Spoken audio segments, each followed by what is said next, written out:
Assalamualaikum warahmatullahi wabarakatuh. I'm Aditya Indrawan. I'm from TBI 5A. Now I want to presenting teaching module. Okay, guys. First, okay, I want to share you the teaching module.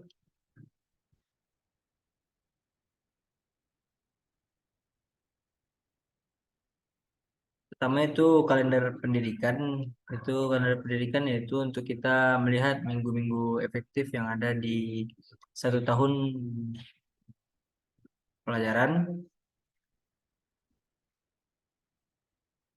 Selanjutnya program tahunan ada pada semester ganjil ada 20 minggu dan pada semester genap ada 17 minggu. Jumlah minggu efektif pada tahun ajaran 2022 dan 2023. Jadi totalnya ada 36 minggu.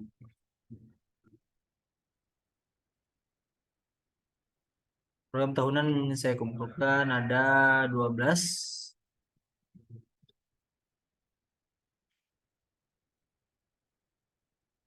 Selanjutnya itu program semester, itu pembagian antara program tahunan dibagi dua.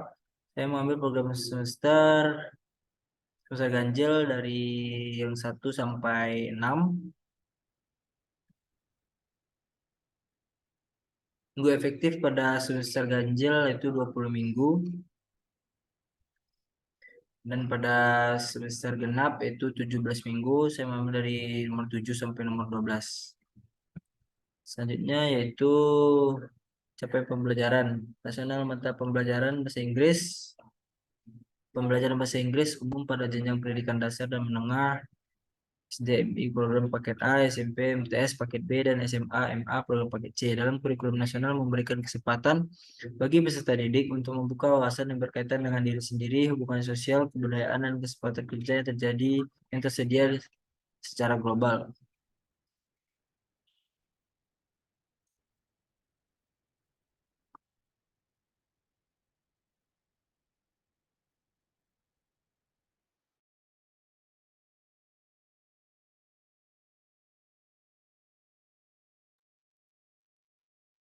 Selanjutnya, tujuan mata pelajaran bahasa Inggris. Yang pertama, mengembangkan kompetensi komunikatif dalam bahasa Inggris dengan berbagai teks multimodal, lisan, tulisan, visual, dan audio visual.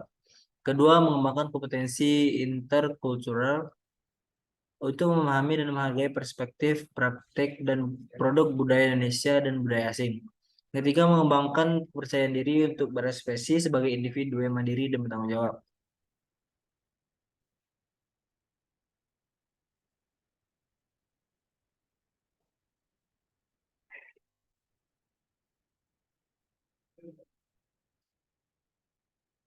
Selanjutnya, karakteristik mata pelajaran bahasa Inggris.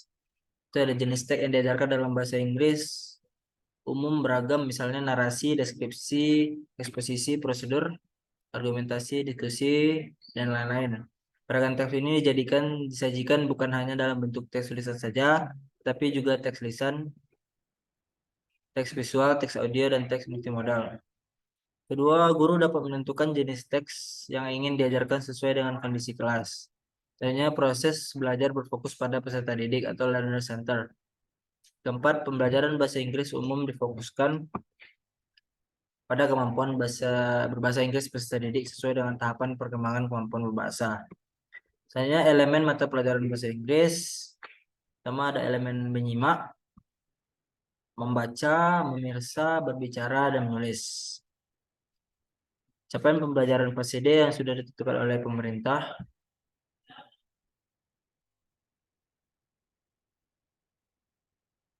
Selanjutnya, pemetaan capaian pembelajaran. Kita menurunkan dari capaian pembelajaran CP breakdown dan bisa menurunkan ke tujuan pembelajaran. Salah satu CP breakdownnya seperti menggunakan teks lisan, tulisan, dan visual dalam bahasa Inggris untuk berinteraksi dan berkomunikasi dalam konteks yang lebih beragam dan dalam situasi formal dan informal. Tentunya menggunakan berbagai jenis teks seperti narasi, deskripsi, prosedur, teks khusus, dan teks otentik. Nah, bisa dilihat di modul ajar yang saya buat. Dan juga ada capaian pembelajaran fase D per elemen berbahasa, dan juga ada CP breakdown-nya pada elemen menyimak dan berbicara, yaitu menggunakan bahasa Inggris untuk berinteraksi dan saling bertukar ide, pengalaman, minat, pendapat, dan pandangan dengan guru, teman sebaya, dan orang lain dalam berbagai macam konteks familiar, yang formal dan informal. Pada elemen membaca dan memirsa, yaitu CP breakdown membaca dan merespon teks familiar dan tidak familiar yang mengandung struktur yang telah dipelajari dan kosakata yang familiar secara mandiri. Pada elemen menulis, mempresentasi, mengkomunikasikan ide dan pengalaman mereka melalui paragraf sederhana dan terstruktur, menunjukkan perkembangan dalam penggunaan kosakata spesifik dan struktur kalimat sederhana. Hanya itu tujuan pelajaran dari saya ambil dari CP breakdown.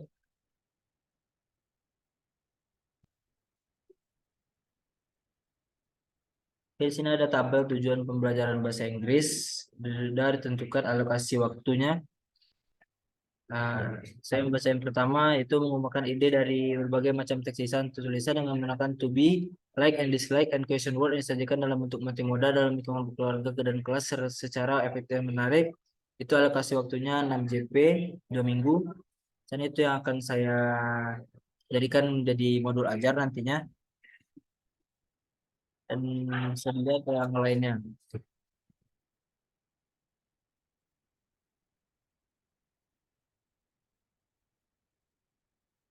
Oke, selanjutnya ke tabel ATP. Itu dia tujuan pembelajaran yang 71, mengemukakan ide dari berbagai macam teks lisan atau tulisan yang menggunakan to be, like and dislike, and question word yang disajikan dalam bentuk multimoda dalam lingkungan keluarga dan kelas secara efektif dan menarik.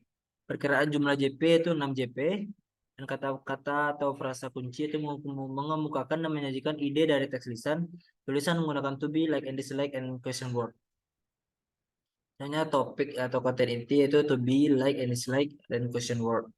Profil pelajar Pancasila, beriman bertakwa kepada Tuhan Yang Maha Esa dan beragama mulia, berkebinaan global, gotong royong, mandiri, kritis, dan kreatif. Oke, ini untuk analisis buku teks. Saya mengambil buku teks English in Mind. Buku ini disiapkan oleh pemerintah dalam rangka pemenuhan kebutuhan buku pendidikan yang bermutu, murah, dan merata sesuai dengan amanat dalam Undang-Undang Nomor 3 Tahun 2017. Buku ini disusun dan ditelaah oleh berbagai pihak di bawah koordinasi Kementerian Pendidikan, Kebudayaan, Riset, dan Teknologi. Buku ini merupakan dokumen hidup yang senantiasa diperbaiki, perbarui, dan dimutakhirkan sesuai dengan dinamika kebutuhan dan perubahan zaman. Ini analisis teks buku teks yang saya buat.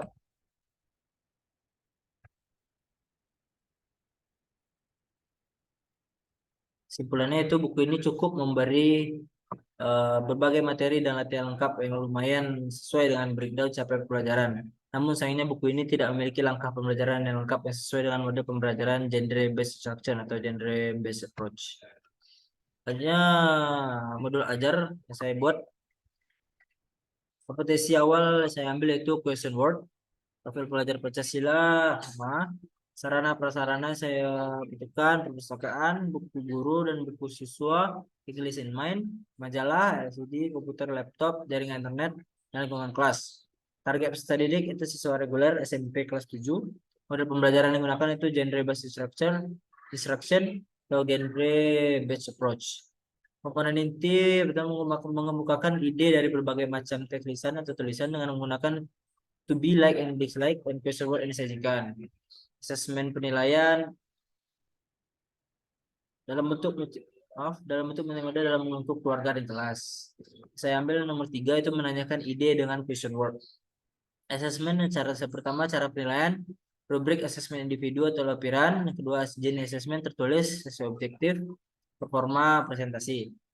Tiga itu pemahaman bermakna, itu mengemukakan ide dalam keseharian kehidupan sehari-hari. Itu kegiatan pembelajaran, aktivitas guru, aktivitas siswa yang akan saya jelaskan di modul ajar digital. Untuk lembar kerja saya menggunakan link YouTube untuk video penjelasan materi dan Google Form untuk tes siswa. Materi pengayaan, authentic material about word culture, bahan bacaan peserta didik, descriptive text, presentation and inference, glosarium. Oke, di BKOF saya melampirkan link video penjelasan, di MOT penjelasan tentang question word, dan di COT saya memberikan worksheet per grup, dan di ICT worksheet individu.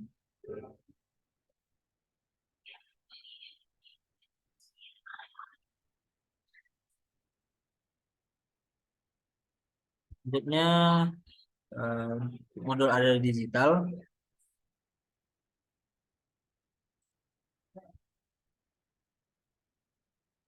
Digital saya kompetisi awal tentang question word, tujuan pembelajaran, profil belajar Pancasila sudah saya jelaskan tadi di awal. Dan di learning activity di opening, pertama itu guru mengucapkan salam ketika masuk ke dalam kelas. Selanjutnya guru menyuruh siswa untuk berdoa dan membaca Al-Quran. Selanjutnya guru menyapa siswa dengan berbahasa Inggris. Dan guru mengecek kehadiran siswa. Guru mengarahkan topik pembicaraan pada question word.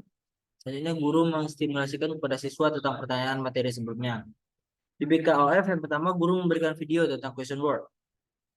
Selanjutnya yang kedua guru memberi pertanyaan, kemudian bertanya kepada siswa tentang video yang ditampilkan tadi. Selanjutnya yang ketiga guru memberikan pujian dan feedback kepada siswa yang menjawab. Selanjutnya guru bertanya, bisakah siswa memberikan penjelasan terhadap materi pelajaran. Di MOT pertama guru memberikan contoh teks yang berkaitan dengan video yang ditampilkan dan membagikannya kepada siswa. Selanjutnya guru memberikan pertanyaan yang bisa menjelaskan tentang question word. Ketiga, guru kemudian memberikan informasi terkait teks tersebut dan klarifikasi definisi yang benar dari question word. Hanya guru kemudian memberikan penjelasan tentang question word berdasarkan contoh teks yang diberikan. Dan di GCOT, guru memberikan 4 kelompok, kemudian guru menyediakan sebuah teks lain yang berbeda judul dengan teks sebelumnya. Dan guru meminta per kelompok untuk menyampaikan hasil diskusi di depan kelas. Guru dan siswa membahas worksheet tersebut. Di ICOT, yaitu guru memberikan worksheet kepada siswa secara individu dengan teks yang berlainan dari tugas sebelumnya. Lainnya guru bersama peserta didik membahas jawaban yang benar dari worksheet individu tersebut. Di penutup, guru memberikan apresiasi kepada seluruh siswa yang telah bekerja dengan baik. Dan selanjutnya guru menginformasikan kegiatan di pertemuan selanjutnya dan siswa berdoa sebelum penutup kegiatan. Ya, ini bisa dilihat di BKOF saya melampirkan video, dan di MOT melampirkan penjelasan dari question word, dan di GCOT melampirkan link tugas group worksheet tentang question word, dan di tugas ICOT melakukan individual worksheet.